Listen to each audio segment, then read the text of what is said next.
Alrighty folks, back with another new album review, and today we are doing Thelemite, Powers of Darkness.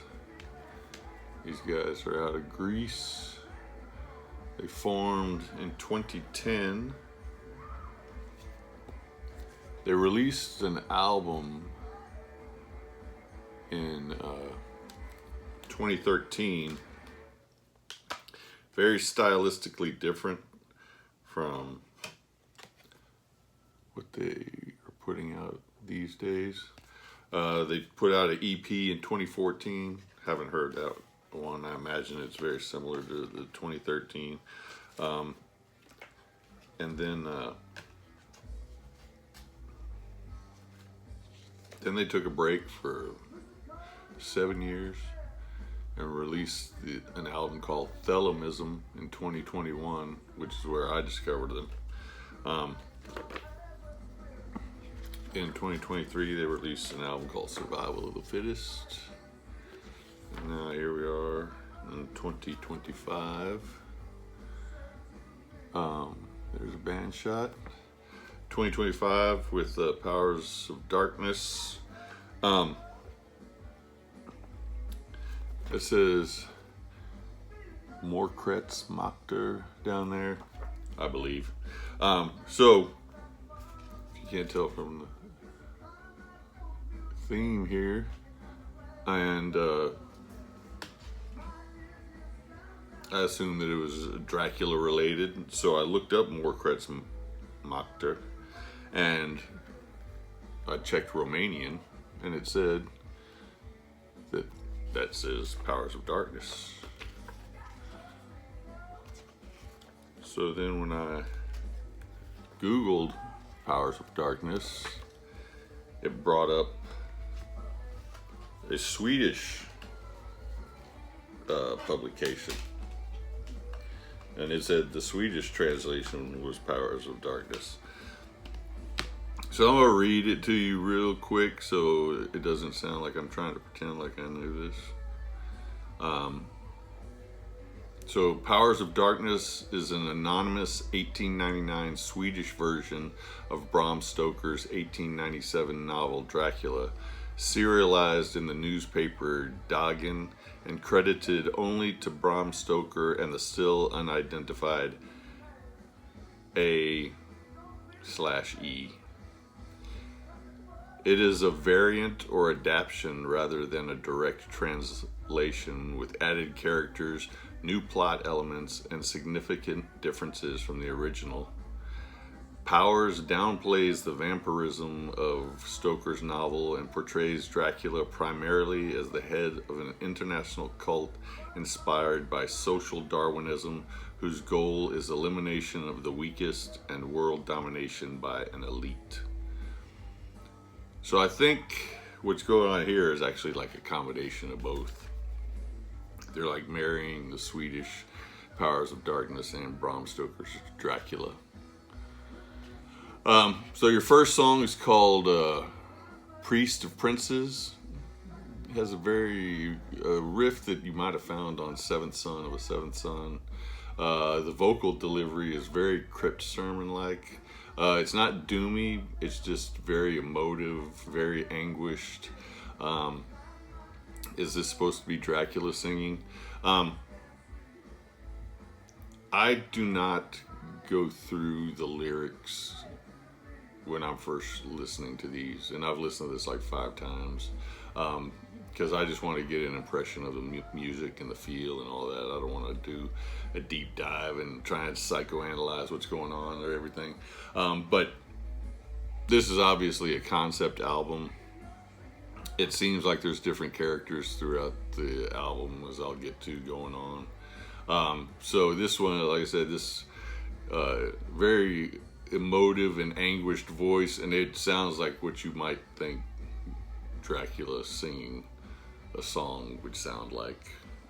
Not campy, but just very artistic, emotive. Your next song is called Renfield. This is where the blending of Dracula comes in. Renfield was Dracula's assistant. This is a very Thelemism type song. I don't know if I mentioned that their second song was called Thelemism. I think I did. But this song sounds very similar to the one that you might have found stylistically on that album. Still a very dramatic vocal delivery. I think it's still supposed to be Dracula singing. There's some good guitar harmonies in here, and you even get some Megadeth type guitar fills and runs in the song. Your next track is called God's Madman. Very Judas Priest type riff on this one, and a very Halford-esque type vocal delivery. Think how Halford does the vocals on The Ripper, and that's the kind of vocal delivery you get on this song, God's Madman. Murder's your next track. Epic guitar, keyboard intro, slow chugging riff. The chorus reminds me a lot of Hunter of the Heart from Dio. You get a pair of screaming guitar solos in this one. There's been some guitar soloing throughout the album, but it's fairly reserved, nothing outrageous. 30 seconds here, 45 seconds there. But you get a couple of really good screaming solos in this one. Let me read the band to you since well, shit. I looked at one guy's name and I thought, oh man, I'm gonna brutalize these names like nobody's business. Renos, Lialioutis on drums, Zack, Kotsikis on guitars, Nikos, Michalakakos on bass, and now it says John Manopoulos on guitar and vocals here. He's listed as Yannis in here, and he also plays synths on here on the album. And sorry to all the Greek viewers out there for that brutalization of those names. Waiting for the Night is your next track. Actually has a very Waiting for Darkness type keyboard intro. Very reminiscent also of like Thelemite's first album, which if I didn't say, I said that they had stylistically become like a heavy, well, I didn't say, but I meant to say their last three albums have been more stylistically heavy, power metal-ish type albums, whereas the first one is what they're calling modern metal now. That's what the first album was, and this one has hints of that in it. It's a little bit heavier, but there are lots of synths in this song. Then you get Learning the Hard Way, more keys, more first Thelemite album vibes. This song is very AOR pop metal. You get the female vocals. I think her name is Riki M, R-I-K-I. It could be N, but it looked like an R to me. On female vocals. She comes in on the chorus on this one. It's a total change of atmosphere. The whole album has done a complete 180 now, and you're getting some cheesy vocal harmonies on this one. Falling Out of Love is your next track. We've gone full 80s synth. This song could have easily fit on the Fright Night soundtrack. I'm talking about the 1980s Fright Night, not the remake. I haven't seen that one. Synths and keyboards dominate this song. Female vocalizations throughout the song. I mean, it sounds like an 80s pop song. An 80s soundtrack song. An 80s pop song that would be on a soundtrack. That's exactly what it sounds like.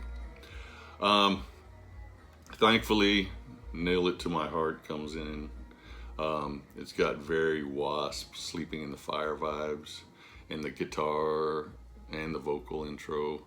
And then it kind of morphs into Hold On To My Heart.